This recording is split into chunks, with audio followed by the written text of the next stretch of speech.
அஸ்ஸலாமு அலைக்கும் வரஹ்மத்துல்லாஹி வபரகாத்து. அட பாவிங்களா, தம்பி போகாதீங்க 9 வருஷம் ஆயிடுச்சு, போக விட மாட்டீங்க போல தான் தெரியுது. அப்போ நம்மளை போகிற ஐடியாவே இல்லையா? மிக முக்கியமான ஒரு தகவல் என்னென்னா, இலங்கையில் இப்போ நிறைய ஒவ்வொரு பிரச்சனைகள் வந்துக்கிட்டு இருக்குது. அதில் ஒன்று தான் இளைஞர் சமுதாயம். உங்களுக்கு ஆல்ரெடி நம்ம நிறைய வீடியோக்கள் சொல்லியிருப்போம். யுவதிகள், நம்மளுடைய இளம் பெண்கள் இப்போ காசு சம்பாதிக்கிறதுக்கு இன்னொரு வழி என்ன தேர்ந்தெடுத்துக்கிறாங்க? சோஷியல் மீடியா, அதாவது சமூக வலைத்தளங்களூடாக தன்னுடைய நிர்வாணத்தை காட்டி சம்பாதிக்கக்கூடிய ஒரு சமூகம் இப்போ நம்ம சமுதாயத்துக்குள்ளே உருவாகி இருக்குது.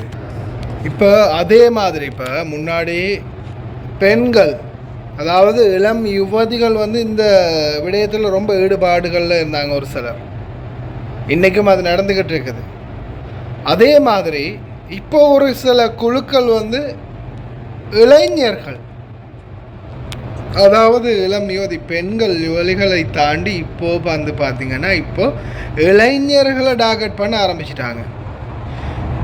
ஒரு சிலர் தேவைக்கு, அதாவது காம வெறியில் ஈடுபடக்கூடிய ஒரு சில பணத்திமிரு பிடித்த பணக்கார பெண்கள் மேற்கத்திய கலாச்சாரத்தை இப்போ முற்றுமுழுதாகவே நாட்டுக்குள்ளேயும் ஊடுருவ ஆரம்பிச்சிட்டாங்க. அதுக்கான ஆதாரத்தோடு தான் பேசுகிறேன். இதோட வீடியோ கடைசியில் வருது, சிங்கள வீடியோ தான். அவங்க என்ன சொல்கிறாங்கன்னா, காசு இருந்தால் அவங்களுக்கு இளைஞர்களை நாங்கள் சப்ளை பண்ணுவோம், காசு தான் வேணும். 1 மாதத்துக்கு வச்சுருக்கணுமா, நீங்கள் ஒரு 2 மாதத்துக்கு வச்சுருக்கணுமா, 5 மாதத்துக்கு அவங்கள வச்சு நீங்கள் என்னென்ன பண்ணணுமோ எல்லாம் பண்ணிக்கோங்க, காசு. ஏன்னா இந்த மாதிரி விடயங்களில் நிறைய பேர் இப்போதைக்கு பார்த்திங்கன்னா நாட்டில் போதைப்பொருள் கலாச்சாரம் தலை தூக்கி நிற்குது. இந்த போதைப்பொருள் கலாச்சாரத்தால் நிறைய இளைஞர்கள் தன்னுடைய பணத்தேவையை பூர்த்தி செய்கிறதுக்காக இந்த மாதிரியான விடயங்களில் ஈடுபடுறதுக்கு வாய்ப்பு இருக்குது. சில நேரங்களில் சில இளைஞர்கள் டிப்ரெஷன் தாங்க முடியாமல் தன்னுடைய உயிரை மாற்றிக்கொள்ள கூட வாய்ப்பு இருக்குது.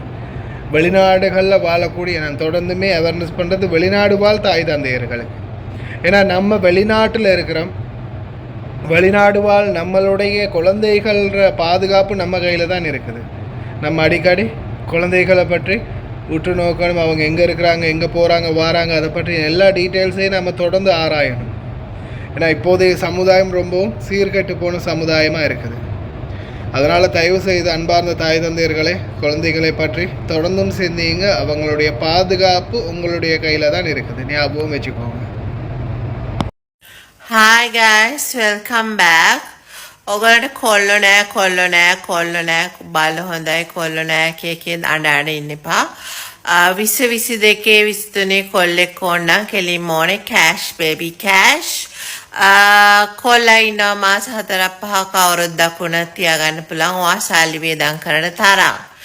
ඉතින් පස්සයි පපුවයි හදාගත්තට විතරක් මදි, සල්ලිත් තියෙනවනේ. කොල්ලෙක් 22 23 කොල්ලෙක් ඕනනම් පස්සට ඉස්සරහට ඕන තරම් කරගන්න පුළුවන් සල්ලි වේදම් කරනවා නම් ඔයා. ඕනේ කෑෂ් විතරයි.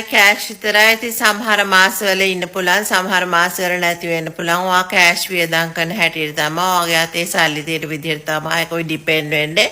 ඉතින් ඔයා සල්ලි වේදම් කරන තරම් ඔයාගාවට කොල්ලෝ වෙනවා. ආන්ටිලාට උනත් කොල්ලෙක් තියාගන්න පුළුවන්. 20 22 23 කොල්ලෝ තියාගන්න පුළුවන්. ඕන තරම් වයසවල අඩු වයසකුණත් කොල්ලෙක් තියාගන්න පුළුවන්. කොච්චර වයසට ගියත් ප්‍රශ්නයක් වෙන්නේ නැහැ. කොල්ලන්ට ඕනේ සල්ලි විතරයි. ඒ පොඩි කොල්ලන්ට ඕනේ සල්ලි විතරයි. සල්ලි තියෙනකන් ඔයාගාව කොල්ලා ඉන්නවා, බය වෙන්න දෙයක් නැහැ. টপ ক্লাস කොල්ලෝ ඉන්නවා. ඕනේ කෑෂ් බේබි කෑෂ්.